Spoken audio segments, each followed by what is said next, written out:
आप सभी का मेरे इस YouTube चैनल सीवी ज्ञानशाला पर हार्दिक स्वागत और अभिनंदन। जैसा आप जानते हैं इस समय हम मौजूद हैं भगवान राम की नगरी अयोध्या नगरी, और आपने इससे पहले वाले वीडियो में हनुमानगढ़ी में भगवान राम के अनन्य भक्त हनुमान जी के दर्शन के उपरांत भगवान राम के दिव्य दर्शन किए होंगे।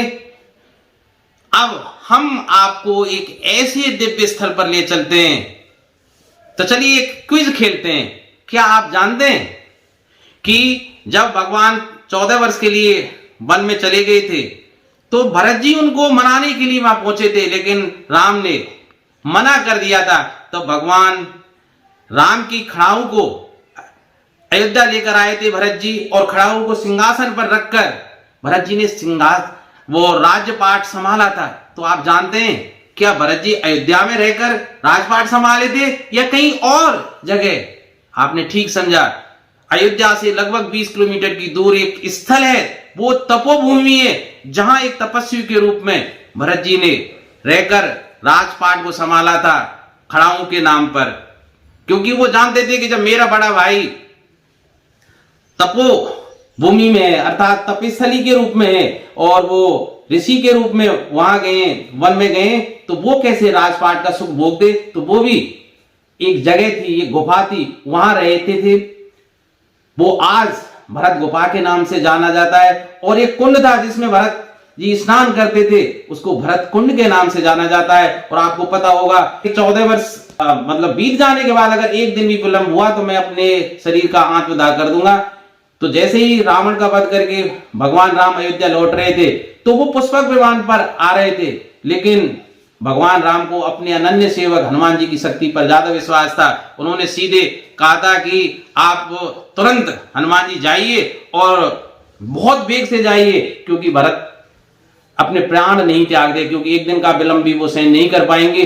तो राम के अयोध्या आगमन से पहले हनुमान जी भरत जी से जिस स्थान पर मिले थे, जहां दोनों का मिलाप हुआ था, उस स्थान के दर्शन भी हम आपको कराएंगे इस वीडियो में। और एक और अच्छी बात बताता हूं कि आप जानते हैं भगवान राम के वियोग में राजा दशरथ ने अपने प्राण त्याग दिए थे, तो उनका तर्पण भी तब तक भरत जी ने नहीं किया था, क्योंकि हिंदू शास्त्रों के अनुसार भाई बड़े पुत्र कोई अपने पितरों का तर्पण करता है। तो जैसे ही भगवान राम अयोध्या आए थे तो जिस स्थल पर भगवान राम ने दशरथ जी का तर्पण किया था उस दिव्य कुंड को भी हम आपको दिखाएंगे। 27 तीर्थों का जल भरत जी वहां लेकर आए थे। आधा वो एक स्थान पर छोड़ के आए थे, उस जगह का नाम भी उस वीडियो में मैं आपको बताऊंगा, और आधा जिस कुएं में डाला था और जिस कुएं का जल लेकर राम जी ने दशरथ जी का तर्पण किया था उसके दर्शन भी हम आपको कराएंगे। और एक दिव्य सूर्य कुंड है, उसके भी दर्शन हम कराएंगे। तो चलिए, शाम का समय हो रहा है, फिर भी हम आपको लिए चलते हैं भरत कुंड। अब हम इस यात्रा के चरण में आपको नंदीग्राम, जिसे हम भरत कुंड के नाम से भी जानते हैं, लेकर आ गए। और अब हम इसके पीछे क्या पौराणिक कथा है, क्या इसका ऐतिहासिक महत्व है, क्या धार्मिक महत्व है, वो सब कुछ बताएंगे। और मेरे साथ हमारे गाइड भाई भी मौजूद हैं। चलिए मैं सीधे सीधे उनके पास आपको ले चलता हूं कि वो इसके बारे में क्या कहते हैं। ये एक सेकेंड।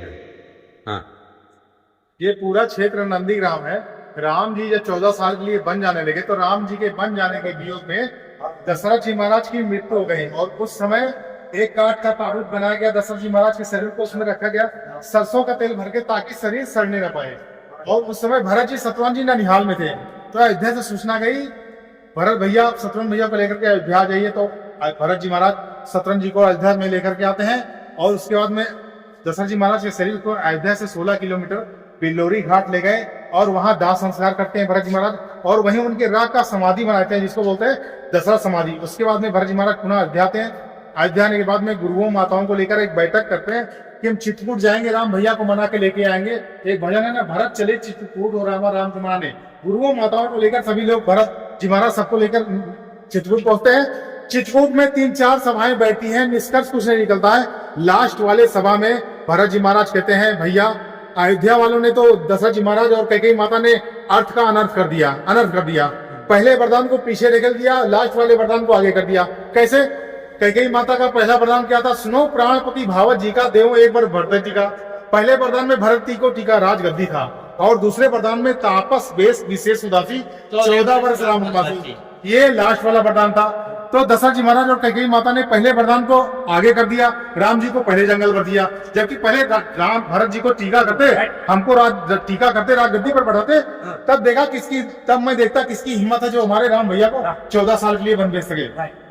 ये लेकिन अयोध्या वाले ने तो अनर कर दिया। खैर कोई बात नहीं, आप राम भैया आप अयोध्या चलिए, हम सभी लोग आपको मनाने के लिए आए हैं, आपका राजतिलक करेंगे, आपको राजगद्दी पर बैठाएंगे। राम जी ने कहा देखो भैया मैंने पिताजी को वचन दिया है, रघुकुल सदा चलिए प्राण जात पर प्रसन्न है, मैंने पिताजी को वचन दिया है 14 वर्ष बिताने के बाद ही मैं अयोध्या आऊंगा, वरना पिताजी की आत्मा को शांति नहीं मिलेगी। भरत जी ने कहा ठीक है भैया आप समय से आ जाएगा, अगर लौटने में आप 14 वर्ष बिताने के बाद लौटने में आप एक भी दिन विलंब किए तो मैं अपने प्राणों का त्याग कर दूंगा। राम जी ने कहा भैया आप चिंता न करें, मैं समय से अयोध्या आ जाऊंगा। उसके बाद राम जी महाराज चरण पादुका से भरत जी महाराज को लेकर के अयोध्या आते हैं, अयोध्या के राज सिंहासन पर रखते हैं, जो 14 साल तक राजगद्दी संभालती है। ये पुनः भरत जी महाराज नंदीग्राम में आते हैं। नंदीग्राम में आने के बाद में भरत जी महाराज एक संकल्प देते हैं कि राम जी हमारे 14 साल जमीन के ऊपर रहे, तो 14 साल जमीन के ऊपर हम ना रहकर यहाँ एक जमीन में गड्ढा करते हैं, भरत गुफा बनाते हैं, जिसको बोलते हैं भरत गुफा। उसी में भरत जी महाराज 14 साल तपस्या किए, उसी में शयन किए हैं। इसका नाम निर्मला कुंड है, वर्तमान में इसको भरत कुंड कहते हैं। भरत जी महाराज इसमें 14 साल स्नान किए हैं। और जहाँ भरत गुफा है वहाँ पे हनुमान भरतमा की मूर्ति है। तो हनुमान भरतमा की मूर्ति कैसे है, जब भरत जी ने कहा आप लौटने में एक भी दिन विलंब किए तो मैं अपने प्राणों का त्याग करूंगा। जब 14 वर्ष पूरा होने लगे, सभी लोग पुष्पक विमान बैठ के अयोध्या की तरफ आने लगे, तो राम जी सोचे हो सकता है पुष्पक विमान पहुंचने में विलंब हो जाए तो भरत भाई हमारा प्राण तक जाएगा। तो हनुमान जी को आदेश करते हैं आप पहले जाइए और नंदीग्राम में भरत जी को सूचना करिए। तो हनुमान जी महाराज पहले नंदीग्राम में आते हैं और भरत जी को गले लगाते हैं और सूचना करते हैं कि सभी लोग समय से आ जाएंगे, आप चिंता न करें। वो हनुमान भरत मूर्ति वहाँ पे है और बेसमेंट में भरत जी के चरण पादुका है। और ये वही नंदीग्राम है जब भरत जी महाराज तपस्या कर रहे थे। और उसके बाद में हनुमान जी महाराज लक्ष्मण जी को शक्ति बाण लगा था, हनुमान जी महाराज सजीवनी बुरी लेके आ रहे थे, तो भरत जी बाण तो मारे थे हनुमान जी को, लेकिन हनुमान जी महाराज यहाँ नहीं गिरे। जैसे हम पतंग उड़ाते हैं यही नहीं डायरेक्ट उड़ती है, वो यहाँ से कुछ दूर जाके, तो हनुमान जी इतनी वेग से आ रहे थे, यहाँ से 127 किलोमीटर आजमगढ़ में वहां जाके गिरे हैं, वहां जाके गिरे। उसके बाद में अब यहाँ भरत जी महाराज खाए गया, तो भरत जी महाराज यहाँ एक गौ पाली थी जिसका नाम था श्यामा। उस श्यामा गौ को जौ खिलाते थे। गाय जो गोबर करती थी, उस गोबर में से जौ निकाल के इकट्ठा करके धुल के सुखा के पीस के भरत जी महाराज उसकी रोटी 14 साल तक खाए हैं और कुछ नहीं खाए हैं। तुलसीदास जी रामायण में लिखे हैं, भरत सरिस को राम सने ही जग जप राम राम जब जही सारा संसार राम राम जपता, लेकिन राम जी भरत भरत राम करते हैं। बोलिए भरत जी महाराज की जय। अब आइए आप लोग आत्मन कर रही है, उसके बाद में मंदिर चलते हैं। श्रद्धा की बात हो और हमारे सहयात्री सुखानंद जी की चर्चा ना हो, ऐसा संभव है ही नहीं। देखिए रात्रि काल में भी उनका स्वास्थ्य ठीक नहीं था, फिर भी वो इस भरत कुंड में स्नान कर रहे हैं, जबकि हम जैसे तो केवल आचमन से काम चला रहे हैं। तो मैं दिखा देता हूँ हमारे आध्यात्मिक पुरुष या के महापुरुष आज की दृष्टि में श्री सुखानंद जी।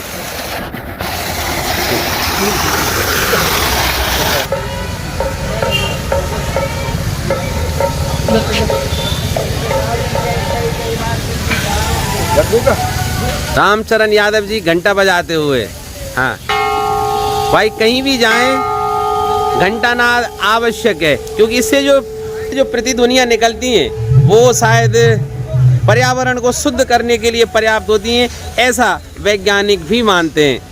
तो भारतीय परंपरा या सनातन परंपरा अपने आप में वैज्ञानिक सिद्धांतों पर नीत है, ये कोई झूठे तर्क और कुतर्कों पर निर्भर नहीं है, ये हम सब जानते हैं।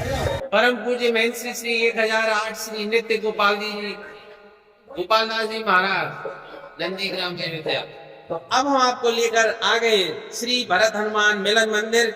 यहीं पर हनुमान जी और भरत का पहला मिलन हुआ था, क्योंकि पुष्पक विमान की स्पीड पर भगवान राम को भरोसा नहीं था, अपने अनन्य भक्त हनुमान जी पर भरोसा था, और कहीं भरत जी अपनी प्रतिज्ञा के वशीभूत अपने प्राण ना त्याग दे। इसी कारण भगवान राम ने अपने अनन्य भक्त हनुमान जी को उनसे मिलने के लिए, उनको संदेश देने के लिए भेज दिया था। तो ऐसा है ये मंदिर, चलिए हम आपको इसके दर्शन करा देते हैं। सबसे पहले हम आपको श्री भरत और श्री हनुमान जी के मिलन वाले इस मंदिर के अद्भुत दर्शन कराएंगे। उसके उपरांत इसी मंदिर में बनी हुई भरत गुफा के दर्शन हम आपको कराएंगे।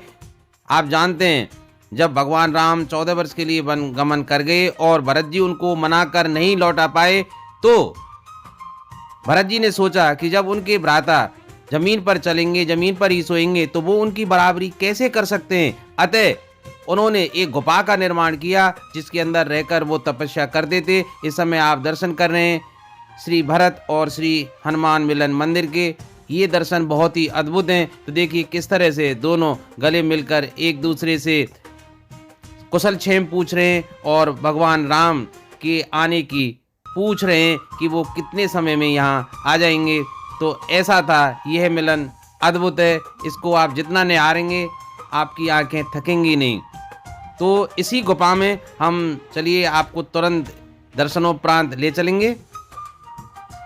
यह मंदिर रामायण के उस अध्याय की याद दिलाता है जिसमें भाईचारे, त्याग और प्रेम की अमर गाथा लिखी गई है।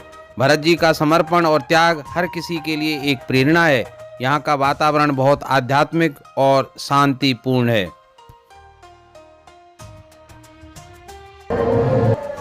अब हम आपको जो भरत गुफा है और चरण पादुका है उनके दर्शन कराने के लिए ले चलते हैं भाई। देखते हैं कैसी स्थिति है, ज़्यादा जानकारी मुझे भी नहीं है। प्रभु करी कृपा पावरी दीनी, सादर भरत शीस धर लीनी। यह चौपाई तुलसीकृत रामायण के उस प्रसंग की है जब चित्रकूट में भगवान राम से मिलकर भरत उन्हें लौटाने में सफल नहीं होते हैं, तो उनकी चरण पादुका को मांगकर शीश पर धर लेते हैं। इस चरण पादुका को सिंहासन पर रखकर 14 साल अयोध्या का राज चलाते हैं, वो भी यहीं से अर्थात नंदी ग्राम से। पूरी दुनिया में ऐसे बिरले ही उदाहरण मिलते हैं जहां एक भाई दूसरे भाई की चरण पादुका को सिंहासन पर रखकर राज्य का शासन चलाता है। इसलिए भरत जैसे भाई के उदाहरण सदियों से दिए जाते हैं। इस समय आप उन्हीं महात्मा भरत जी के दर्शन कर रहे हैं जो त्याग और प्रतिमूर्ति के एक प्रतीक हैं, प्रेरणा स्रोत हैं, भाई के प्रेम के उदाहरण हैं। और अब हम आपको उन पादुकाओं के दर्शन करा देते हैं जिनको रखकर भरत जी ने 14 वर्ष तक शासन किया था। उन्होंने राजधानी अयोध्या से शासन नहीं किया था, इस जगह पर शासन किया था, यहाँ रहकर तप किया था और यहीं से पूरी शासन व्यवस्था की देखभाल की थी। तो चलिए उन चरण पादुकाओं के दर्शन आपको करा देते हैं। आप देख रहे होंगे क्योंकि मंदिर इस समय बंद है, इसलिए जो जाली रखी हुई है उससे मैं आपको उनके दर्शन करा रहा हूँ। देखिए, हाँ अब आप देख पा रहे होंगे।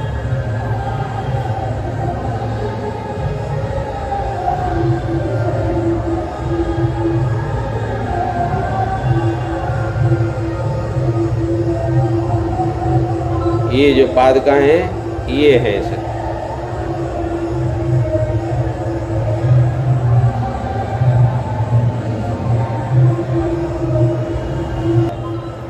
चलो आ जाओ सर जी। वो तो हमें देखिए रात्रि हो चुकी थी, रात को हमारी ट्रेन है, तो फिर भी जो भी समय बचा था अयोध्या में से तो हमने निकाला और सीधे यहाँ आए इस अद्भुत मंदिर के दर्शन करने के लिए।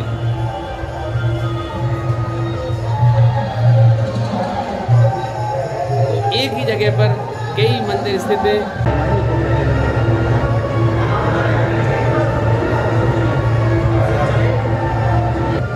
चलिए अब हम आपको भगवान राम के अनन्य भक्त हनुमान जी और उनके सेवक और भ्राता भरत जी के इस मधुर मिलन वाले मंदिर की परिक्रमा या प्रदक्षिणा आपको करा देते हैं। बोलो सियावर रामचंद्र की जय। हनुमते नमो नमः। ओम आपदाम भरतारम दातारम सर्वसंपदाम लोकाभिरामम श्री रामम भयो भयो नमाम्यहम्। ओम हनुमते नमो नमः। दर्शनों की इसी कड़ी में अब हम योगीराज श्री भरत जी के प्राचीन मंदिर नंदीगांव भरतकुंड अयोध्या लेकर आपको आए और इसी क्रम में हम जो प्राचीन मंदिर है योगीराज भरत जी का उसके दर्शन कराने के लिए हम आपको लिए चलते हैं। तो चलिए मेरे साथ।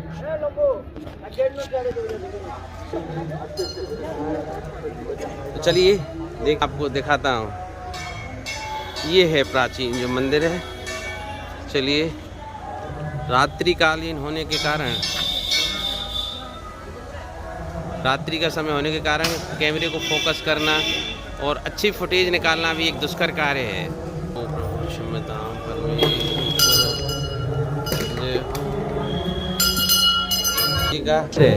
जहाँ श्री राम और भरत के मिलन को बहुत सुंदर तरीके से दिखाया गया है।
कल्कि दरबार भी है।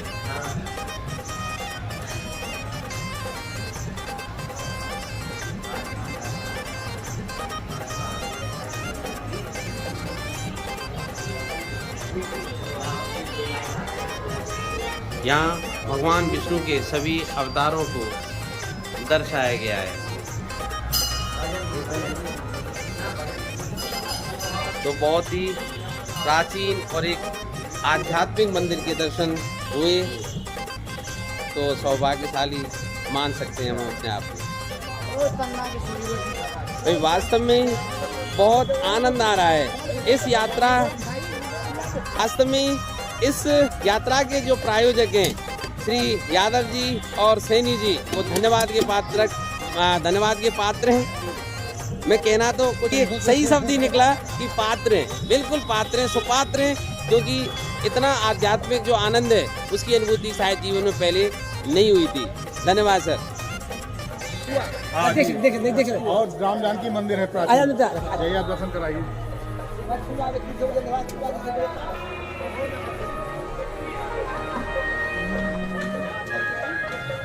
अब हम आपको उस स्थल की ओर ले चलते हैं जहाँ पर 27 तीर्थों का जल एकत्रित किया था भगवान राम के लघु भ्राता भरत जी ने, क्योंकि ऐसा माना जाता है कि श्री भगवान जब अपने पिता की आज्ञा के पालन हेतु वन गमन चले गए थे और जब भरत जी ननिहाल से वापस लौटे और उन्हें पता लगा तो वे अयोध्या वासियों के साथ उन्हें मनाने के लिए चित्रकूट गए थे। उन्हें पूरा विश्वास था कि वे श्री राम को मना लेंगे और वहीं पर उनका राज्याभिषेक भी कर देंगे, इसलिए वो अपने साथ 27 तीर्थों का पवित्र जल ले गए थे। लेकिन भगवान राम नहीं माने और उन्होंने खड़ाऊ देकर उन्हें भेज दिया। तब महात्मा भरत ने उस 27 तीर्थों के पवित्र जल में से जो आधा भाग था वो चित्रकूट के कुएं में डाल दिया और आधा भाग लाकर यहाँ इस कुएं में, जिसके दर्शन हम आपको करा रहे हैं, यहाँ डाला था। इसलिए यहाँ का जो जल है बहुत पवित्र है और ऐसी मान्यता भी है कि वन से आने के पश्चात भगवान राम ने सबसे पहले अपने पिता का तर्पण इसी पवित्र जल से किया था। और ऐसी भी मान्यता है कि भगवान राम का जब राज्याभिषेक हुआ था तो उनके ऊपर जो जल चढ़ाया गया था, अर्थात उनको जो स्नान कराया गया था, उसी पवित्र जल से कराया गया था। तो इसलिए इस कुएं का पवित्र जल हमारे लिए बहुत लाभप्रद है। इसको मिनी गया भी कहा जाता है, क्योंकि ऐसी मान्यता है कि यहाँ पितरों के तर्पण करने से उनको शांति मिल जाती है। वैसे भी जो भी यात्री आता है उसे इस पवित्र जल का आचमन अवश्य करना चाहिए। इससे पिशाच योनि से मुक्ति मिलती है। अब हम आपको दर्शन कराएंगे प्राचीन श्री राम जानकी मंदिर, और ये स्थल श्री भरत जी की तपोभूमि के नाम से प्रसिद्ध है।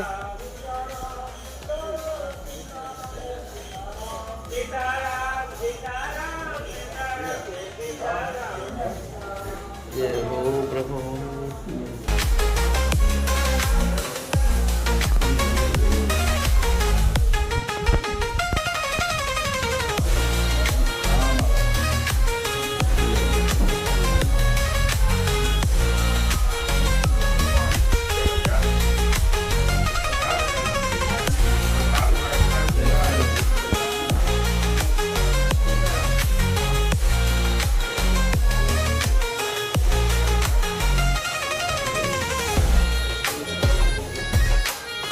तो ये प्राचीन श्री राम जानकी मंदिर, श्री धनुधारिणे नमः। वैसे एक बात बता दूं, ऐसा माना जाता है कि जब भगवान राम ने जन्म लिया था तो वो चतुर्भुजी रूप में नील वर्ण में पैदा हुए थे, और उनको देखकर माता यशोदा ने कह दिया था कि मुझे आप बाल रूप में ही चाहिए। तब उन्होंने बाल रूप धारण किया था और वे रुदन करने लगे थे। तो ऐसे थे भगवान श्री राम। ऐसी होती है जब वो भाई आने के बाद निकाल पड़े मेन गेट वहाँ है।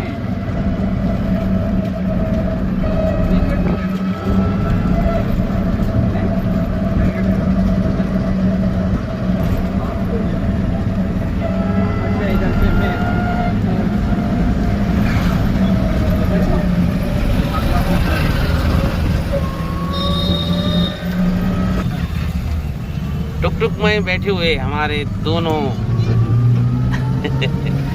वरिष्ठतम सह यात्री आदरणीय सहदेव जी और श्री सुखानंद जी, वो अब भी अपनी साधना में लीन, दुनियादारी से दूर निर्लिप्त जीवन सा बिता रहे हैं। ऐसा आजा सब गुरु जी। तो अब हम आपको लेकर आ गए हैं सूरज कुंड। इसकी विशेषता बता दो। इसके बारे में पूरी डिटेल हम अपने गाइड भाई से जानेंगे। बहुत शानदार माहौल रात्रि काले।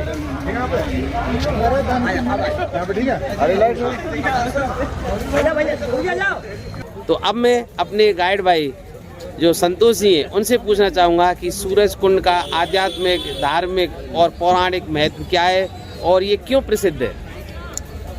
जय श्री राम, बोले सूर्य भगवान की जय। ये सूर्य कुंड है। सूर्य कुंड का इतिहास क्या है? त्रेता में जब राम जी का अयोध्या में जन्म हुआ था तो सारे देवता मिलकर राम जी का दर्शन करने के लिए आए थे। सूर्य भगवान ये भी अपना रथ लेकर के आए थे। तो सूर्य भगवान अपना रथ रोक करके इसी सूर्य कुंड पे 1 महीना त्रेता में दर्शन तपस्या किए और 1 महीना तपस्या किए, इसलिए सूर्य भगवान की तपस्या सूर्य कुंड कहा जाता है। यहाँ सूर्य भगवान का मंदिर भी है और यहाँ कुंड भी है।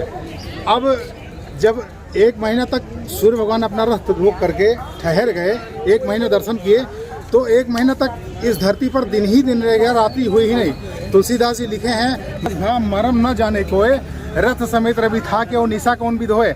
जब 1 महीना तक दिन ही दिन रह गया, रात्रि हुई नहीं, तो चंद्रमा परेशान हो गई, बोली सरकार ये बताइए, ये सूर्य भगवान अस्त होने का नाम ही नहीं ले रहे हैं, मुझे आपका दर्शन कैसे मिलेगा। तो राम जी ने कहा, चंद्रमा तुम दुखी मत हो, मैं द्वापर में कृष्णा अवतार लूंगा, रात्रि में अवतार लूंगा, तब तुम मेरा भरपूर दर्शन करना। अब उसके बाद में ये सूर्य कुंड है कहाँ? इस पूरे नगर का नाम है दर्शन नगर। अब दर्शन नगर नाम कैसे पड़ा? एक दर्शन नाम के राजा थे, उनके शरीर में कुछ रोग था, वो शिकार करते हुए आए, उनको प्यास लगी, अपने सैनिक से बोले मेरे लिए जल की व्यवस्था करो। उनके सैनिक आए, इस कुंड से जल लेकर के गए, दर्शन नाम के राजा को दिए। दर्शन नाम के राजा उस जल से अपना हाथ मुँह धुले और जल को पी गए। जब जल को पी गए तो उनका कुछ रोग तुरंत सही हो गया।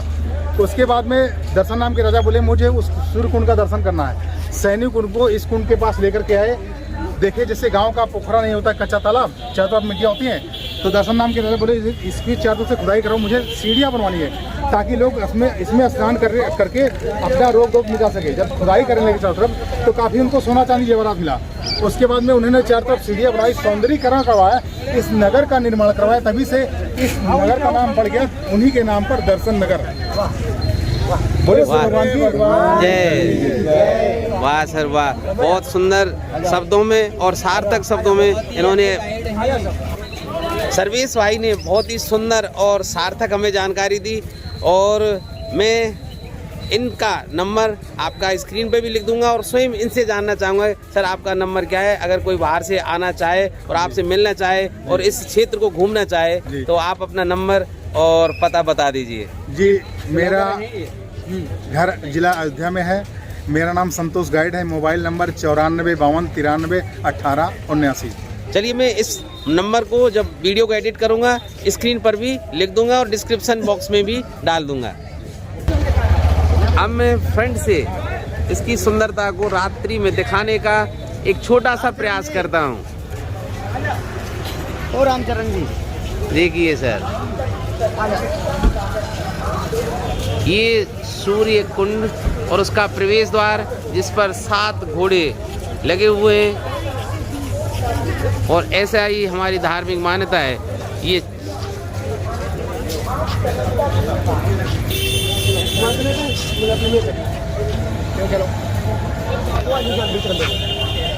अब हम इस सूर्य कुंड के अंदर आपको ले चलते हैं और दिखाते हैं भाई ये अंदर से कैसा है।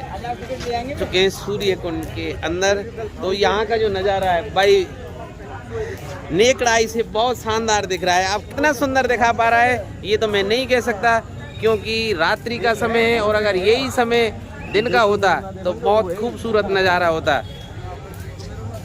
अमेजिंग सीन्स, बहुत सुंदर, alluring, admirable and adorable।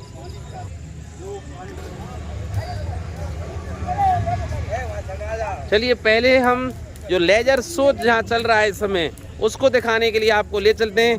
Quick laser show निकल नहीं जाए इसके लिए हम तेजी से भाई रामचरण यादव जी के साथ चल रहे हैं। हालांकि वो युवा हैं पर प्रयास तो कर ही सकते हैं युवा के साथ कदम से कदम मिलाने का। तो पहुंच चुके हैं सूरज कुंड पर और अब मैं कैमरे को करता हूं फ्लिप और आपको दिखाता हूं लेजर शो। Here is. अब देखिए ये तो नहीं कह सकते कितनी सुंदरता से ये दिखा पा रहा है लेकिन है बहुत सुंदर भाई।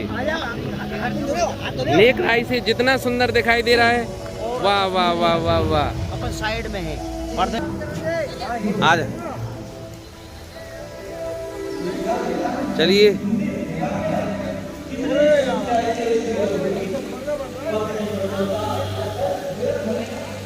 देखिए यहाँ बहुत सुंदर लेजर शो चल रहा है। वाह वाह सर वाह वाह वाह, एकदम से अदृश्य और फिर भगवान के चतुर्भुजी रूप के दर्शन अभी हुए थे तो देखिए वाह वाह वाह वाह क्या बात है सर। तो देखिए रात्रि में इसकी संपूर्ण शोभा को हम नहीं दिखा पा रहे हैं ना दिखा सकते हैं क्योंकि कैमरे की एक लिमिटेशंस होती हैं और इन लिमिटेशंस का हमें भाई पालन करना होता है और कर भी क्या सकते हैं। जो भी है उसको दिखाने का प्रयास ज़रूर कर सकते हैं। तो देखिए incredible sights of laser show at Suraj pond. वाह sir, there are many beams of laser lights scattering here and there। भगवान जी देखो दिख रहे सामने ना दिख रहे तुमको पानी में ना दिख वो रहे। कृष्ण भगवान दिख रहे हैं भाई।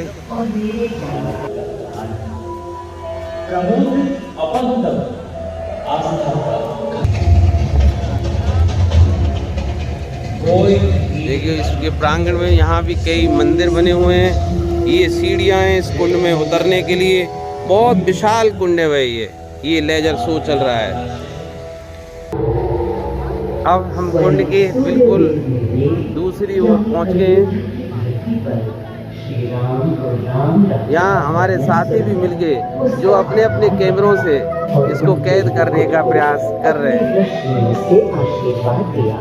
श्री राम के नेतृत्व में हर ओर खुशहाली, प्रेम, शांति और संयम फैला। हर ओर रोशनी, प्रकाश और जीवन का संगीत गूंजने लगा। राम राज्य का पथ दर्शाकर चल दिए सूर्यदेव पुनः अपने लोग, ताकि अनंत काल तक अयोध्या ही नहीं पूरा विश्व उस शक्ति का संचार अनुभव कर सके। हर दिशा खिल उठी श्री राम के, और इस कुंड का स्वरूप भी बदलता गया। स्कंद पुराण के अनुसार यह स्थल खुशाल तीर्थ के नाम से भी जाना जाता है। जब प्रतापी राजा घोष यहाँ आए और उन्होंने ऋषियों को यहाँ स्नान करते देखा तो स्वयं भी किया, जिसके बाद उनका शरीर दिव्य, निरोग और आरोग्य हो गया। और इसी कुंड के जल से उनका काया भी कांतिमय हो गई। यहाँ की गई उनकी घोर तपस्या का तेज आज भी अनुभव किया जा सकता है।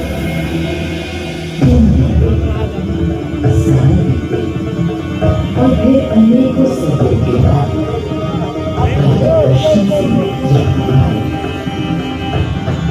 यही तपस्या करने के बाद उन्होंने यहाँ सूर्य मंदिर और चारों ओर घाट का निर्माण कराया, जिससे यहाँ की प्रजा इस आनंद का लाभ उठा सके। सूर्यदेव के महात्म्य से मैं अयोध्या और तेजमय हो गई। देखिए लेजर शो, जो लेजर शो आपका चल रहा है, लेजर और पानी के फव्वारों की बूंदों का अद्भुत मिश्रण,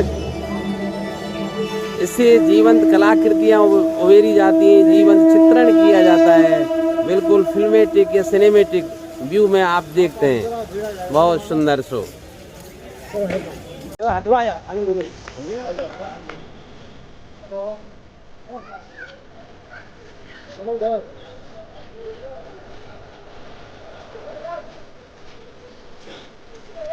ऐसा लगता है सूरज।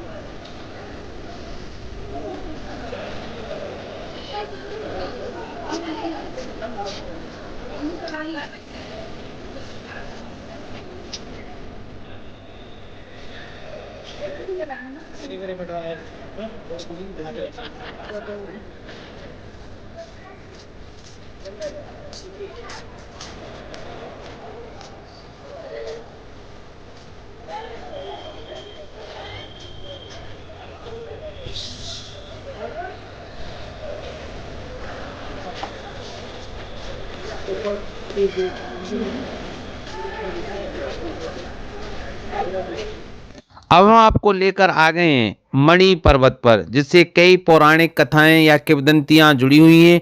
वर्तमान में इस टीले को जो आप देख रहे हैं या पहाड़ी को मणि पर्वत के नाम से जाना जाता है। इस पर्वत के पास में ही एक और टीला स्थित है जिसे सुग्रीव पर्वत कहा जाता है। कहते हैं लक्ष्मण मेघनाथ युद्ध के दौरान जब मेघनाथ ने लक्ष्मण जी को घायल कर दिया था तो संजीवनी बूटी लेने के लिए हनुमान जी को भेजा गया था। लौटते वक्त वे अयोध्या के आकाश से गुजर रहे थे, तब भरत जी ने शत्रु समझकर हनुमान जी पर वार किया था, जिसके चलते हनुमान जी वहां गिर पड़े थे। बाद में जब भरत जी को पता चला तो वे बहुत पछताए और हनुमान जी से क्षमा मांगी थी। फिर हनुमान जी पुनः उस पहाड़ को उठाकर जाने लगे, तब उस पहाड़ का छोटा सा हिस्सा यहाँ गिर गया था। कुछ दिन बाद जनक जी ने एक मणि की माला अपनी पुत्री सीता के लिए भिजवाई कि मेरी सुपुत्री मणि की माला पहनेगी। तो सीता मैया ने सोचा मणि की माला एक है, मैं पहनूं, मेरे स्वामी राम जी का गला सुना रह जाए, ये बात ठीक नहीं। तो उन्होंने क्या किया, वो उठा के अपने स्वामी राम जी को दे दिया, लीजिए जो है आप पहन लीजिए स्वामी जी। तो राम जी सोचे मेरे 3 भाई छोटे हैं, मैं सबसे बड़ा भाई हूँ, अगर मणि की माला मैं पहनता हूँ इन तीनों भाई का गला सुना रहता है तो ये बात भी शोभा नहीं था। वो उठा के भरत को दे दिए, भरत जी उठा के शत्रुघ्न को दे दिए, शत्रुघ्न जी उठा के लक्ष्मण को दिए, लक्ष्मण जी उठा के कहे भैया कहे भाभी जी, शत्रुघ्न जी उठा के लक्ष्मण जी को दे दिए। लक्ष्मण जी सोचे जब 3 दिन माही हमारे ने पहनने मणि पाला तो मैं क्यों पहनूं, उठा के जो है सीता मैया लिए भाभी जी आप पहन लीजिए, हमारे भाई नहीं पहने क्या करें। तो सीता मैया को बहुत दुख हुआ कि मणि मेरे पिताजी मणि की माला बिछाए, मैं नहीं पहनूं, मेरे भाई मेरे स्वामी नहीं पहन रहे, उनके 3 भाई, अगर एक भाई पहनते 3 भाई गला सुना था। तो ये बात उन्होंने पिताजी को पत्र लिखा कि क्या पिताजी आपने मणि की मेरा माला भिजवाई, एक ही भिजवाई क्यों, मैं कैसे पहन लूँ, बात समझ नहीं दे रहा है। तो दशरथ जी ने कहा अच्छा ये बात है, तो मणि की माला इतनी भिजवाए कि दशरथ जी महाराज के दरबार सुमंत मंत्री बोला सरकार ये बताइए जो मणि की माला वहाँ से आ रही है अब कहाँ रखा जाए। तो दशरथ जी महाराज कहे यहीं पे रखवा दो। यहाँ पे मणियों का पर्वत सा लग गया, झूला पड़ा था, राम सीता जी यहाँ झूलते थे, सायंकाल विश्राम करते थे। ये जो वृक्ष लगे हैं सब पे झूला पड़ता है, सावन का मेला पड़ेगा यहाँ जी, सावन के मेले में यहाँ मेला लगेगा 1 महीने का, जितने वृक्ष है सब पे झूला पड़ेगा। हर मंदिर से भगवान बाजे गाजे के साथ सुबह आएंगे, दिन भर यहाँ झूलेंगे, फिर सायंकाल सारे आश्रम में जाएंगे, सारे आश्रम में झूला पड़ेगा। सावन का मेला यहीं से प्रारंभ होता है, ये मणि पर्वत का इतिहास है। बोले जय श्री राम। जय श्री राम। खड़ा पड़ाइए। आपने अभी मणि पर्वत का पूरा वृतांत और इतिहास सुना, अब चलिए मैं इसकी एक झलक आपको दिखा भी देता हूँ।